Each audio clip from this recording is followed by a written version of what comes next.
Assalamualaikum warahmatullahi wabarakatuh. Perkenalkan, nama saya Asma Nadia Salsabila Halid dengan NIM 2351203071111035. Dalam kesempatan kali ini, saya akan membawakan sebuah resume mengenai jenis-jenis disabilitas. Nah, sebelum kita memulai, penting untuk kita pahami bahwa disabilitas bukanlah sebuah kelemahan, melainkan bagian dari keberagaman manusia. Setiap individu memiliki kemampuan, cara beradaptasi, dan potensi yang berbeda-beda. Dengan memahami berbagai jenis disabilitas, kita dapat menumbuhkan rasa empati, menghormati perbedaan, dan juga menciptakan lingkungan yang lebih inklusif untuk semua. Langsung aja kita masuk ke jenis disabilitas yang pertama, yaitu adalah tunadaksa. Tunadaksa adalah individu yang mengalami kelainan atau gangguan pada fungsi tubuh seperti tulang, otot, sendi, ataupun saraf yang berdampak pada kemampuan bergerak dan melakukan aktivitas sehari-hari. Contohnya antara lain cerebral palsy, spina bifida, dan juga polio.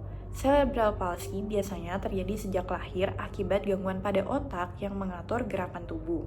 Sementara spina bifida merupakan kelainan pada tulang belakang yang tidak menutup sempurna sejak dalam kandungan. Untuk polio sendiri disebabkan oleh infeksi virus yang menyerang saraf, menyebabkan otot melemah dan sulit digerakkan. Penyebab tunadaksa bisa berasal dari 3 fase kehidupan, yaitu sebelum lahir misalnya karena infeksi, kekurangan gizi, atau paparan zat berbahaya selama kehamilan. Saat lahir, misalnya karena kekurangan oksigen atau kelahiran prematur, dan setelah lahir, seperti akibat kecelakaan, infeksi otak, atau penyakit tertentu. Dampak yang dialami bisa berupa kesulitan motorik, adaptasi sosial, bahkan masalah emosi karena keterbatasan fisik. Namun, dengan terapi fisik, terapi okupasi, dukungan lingkungan yang positif, teman-teman tunadaksa tetap bisa mandiri dan berprestasi. Lanjut, untuk jenis disabilitas berikutnya adalah tuli atau yang dahulu disebut dengan tunarungu. Namun, istilah tuli kini lebih disukai oleh komunitas tuli karena dianggap lebih menghargai identitas mereka. Penyandang tuli biasanya itu mengalami hambatan pendengaran yang bisa ringan hingga berat. Ada yang masih bisa mendengar sebagian dengan bantuan alat, dan ada juga yang sama sekali tidak bisa mendengar. Komunikasi menjadi hal penting bagi teman-teman tuli. Mereka biasanya berkomunikasi dengan bahasa isyarat, tulisan, atau membaca lewat gerakan bibir. Oleh karena itu, peran lingkungan itu sangatlah besar. Misalnya dengan menyediakan penerjemah bahasa isyarat di sekolah atau acara publik, atau menggunakan teks tertulis dalam video. Hal yang sering tidak disadari adalah bahwa mereka bukan tidak ingin berinteraksi. Mereka tuh hanya butuh cara komunikasi yang sesuai. Jadi, marilah kita belajar sedikit bahasa isyarat, memberi kesempatan untuk mereka berbicara dengan caranya, dan menghargai setiap usaha mereka untuk bisa berkomunikasi. Jenis disabilitas yang ketiga adalah tunanetra, yaitu individu dengan gangguan penglihatan baik sebagian ataupun total. Tunanetra dibedakan menjadi 2, low vision atau masih memiliki sisa penglihatan, dan blind tidak dapat melihat sama sekali. Penyebabnya bisa karena faktor bawaan, cedera, penyakit seperti glaukoma atau katarak, atau bahkan akibat kecelakaan. Namun, tunanetra itu bukan berarti tidak mandiri. Mereka menggunakan berbagai alat bantu seperti huruf braille, tongkat putih, teknologi pembaca layar, hingga aplikasi navigasi audio. Bahkan, banyak tokoh dunia dengan disabilitas netra yang sangat inspiratif seperti Helen Keller, Louise Braille, dan juga Stevie Wonder. Yang paling dibutuhkan oleh penyandang tunanetra itu bukanlah belas kasihan, melainkan aksesibilitas dan juga kesempatan untuk berpartisipasi setara dalam kehidupan sosial dan juga pendidikan. Selanjutnya, itu adalah tunawicara. Tunawicara adalah individu yang mengalami hambatan dalam berbicara atau menggunakan bahasa secara verbal. Kondisinya itu bisa berupa gagap, sulit mengucapkan kata, suara serak, atau bahkan kehilangan kemampuan berbicara sama sekali karena kerusakan saraf. Penyebabnya juga beragam, mulai dari faktor bawaan, cedera otak, autisme, gangguan pendengaran, atau trauma psikologis. Mereka mungkin sulit mengungkapkan ide mereka secara lisan, tapi bukan berarti mereka itu tidak bisa berkomunikasi. Banyak yang menggunakan alat bantu bicara, bahasa tubuh, atau tulisan sebagai media ekspresi. Dengan dukungan terapi wicara, latihan, dan kesabaran dari orang di sekitar, teman-teman tunawicara itu tetap dapat berinteraksi dan menyampaikan pendapat mereka dengan baik. Untuk jenis berikutnya, yaitu jenis yang kelima adalah tunalaras, yaitu anak atau individu yang mengalami gangguan emosi dan perilaku. Mereka mungkin tampak agresif, sering marah, atau justru menarik diri dan sulit untuk bersosialisasi.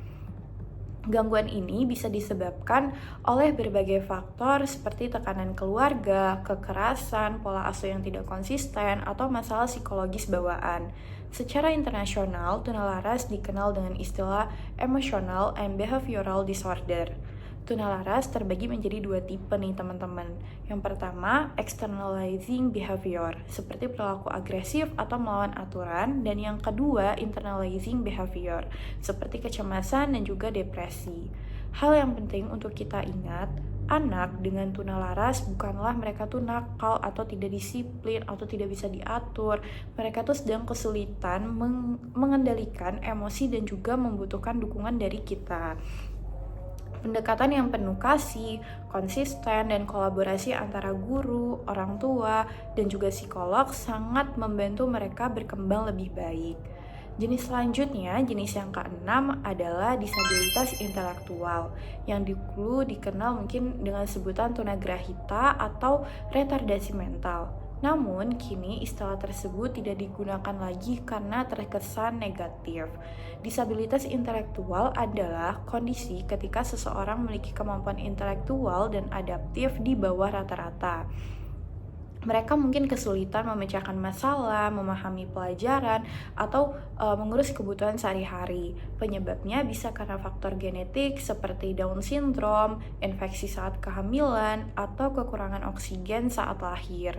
Namun, setiap individu itu memiliki kemampuan yang berbeda. Dengan dukungan pendidikan khusus, bimbingan yang sabar, dan stimulasi yang tepat, mereka tetap bisa belajar mandiri dan berkontribusi dalam masyarakat. Untuk jenis yang ketujuh adalah ADHD atau Attention Deficit Hyperactivity Disorder. Nah, ADHD itu biasanya sulit memusatkan perhatian, sangat aktif, dan sering bertindak tanpa berpikir panjang. Namun, ini bukan karena mereka tidak mau mendengarkan, melainkan karena sistem saraf mereka bekerja dengan cara yang berbeda. Anak dengan ADHD membutuhkan pendekatan belajar yang kreatif dan suasana yang mendukung. Dengan terapi perilaku, pendampingan guru, dan juga pengertian dari lingkungan, mereka bisa menyalurkan energi besarnya ke hal yang lebih produktif seperti seni, olahraga, ataupun sains. Lanjut, jenis yang ke-8 adalah ASD atau Autism Spectrum Disorder. Anak dengan autisme mengalami kesulitan dalam komunikasi sosial dan memiliki perilaku berulang atau minat yang sangat spesifik. Misalnya, mereka tuh lebih suka bermain sendiri, sulit menatap mata, atau sangat tertarik pada topik tertentu seperti angka, musik, ataupun kendaraan. Tingkat autisme itu juga bervariasi dari ringan hingga ke berat. Dengan intervensi dini seperti terapi wicara, terapi okupasi, dan juga pendekatan pendidikan yang terstruktur, anak dengan ASD itu bisa berkembang luar biasa. Yang paling penting adalah dukungan dan juga penerimaan tanpa stigma dari lingkungan sekitarnya. Lanjut, jenis yang ke-9 itu adalah learning disabilities atau kesulitan belajar. Nah, termasuk disleksia atau sulit membaca, disgrafia atau sulit menulis, dan diskalkulia atau sulit berhitung.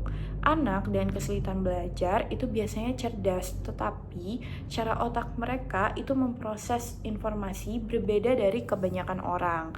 Kesulitan ini bukan berarti karena mereka tuh malas, melainkan karena faktor neurologis.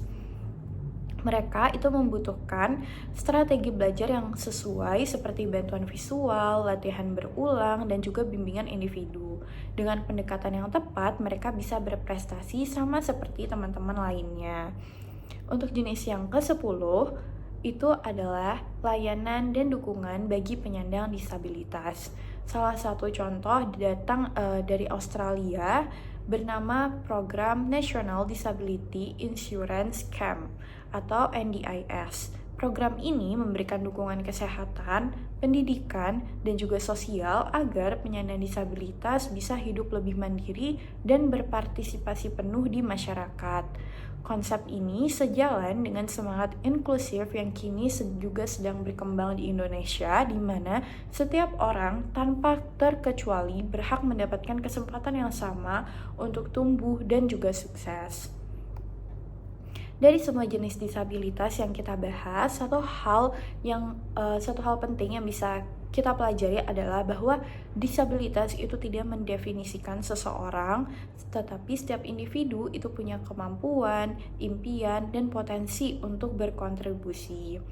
Tugas kita sebagai masyarakat adalah menciptakan ruang yang inklusif, bukan sekadar menerima, tapi juga mendukung dan memberikan kesempatan yang setara kepada teman-teman disabilitas. Sekian video dari saya, kurang lebihnya mohon maaf. Wassalamualaikum warahmatullahi wabarakatuh.